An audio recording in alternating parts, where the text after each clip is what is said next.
sahabat-sahabat umat-umat Tuhan dimanapun kita berada. Pada sahabat ini saya rindu untuk berbagi kesaksian, berbagi firman Tuhan yang berbicara tentang bagaimana kita harus mengucap syukur dalam segala sesuatu.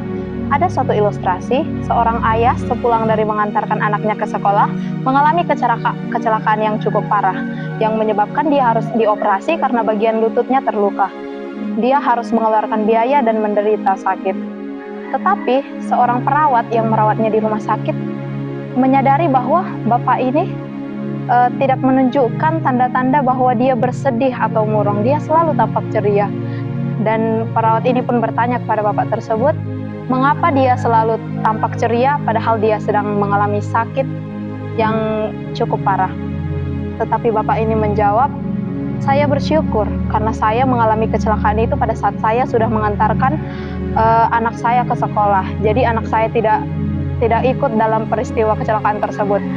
Dan saya juga bersyukur karena luka yang saya alami tidak di kepala saya, tetapi hanya di lutut. Dan dia mengatakan hal itu sambil tersenyum.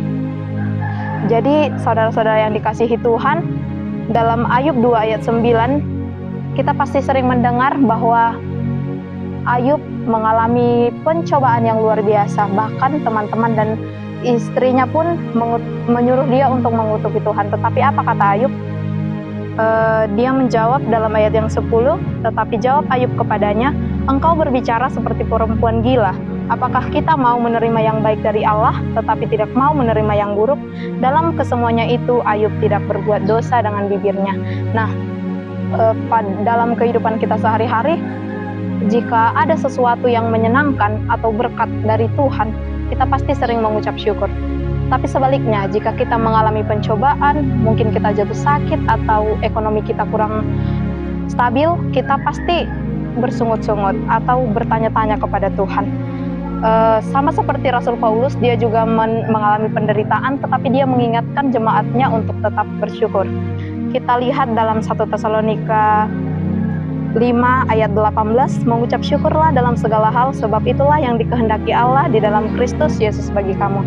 Jadi saudara-saudari dimanapun kita berada, marilah kita tetap mengucap syukur, baik itu berkat dari Tuhan atau mungkin pencobaan yang kita alami, kiranya kita tetap bergantung kepada Tuhan.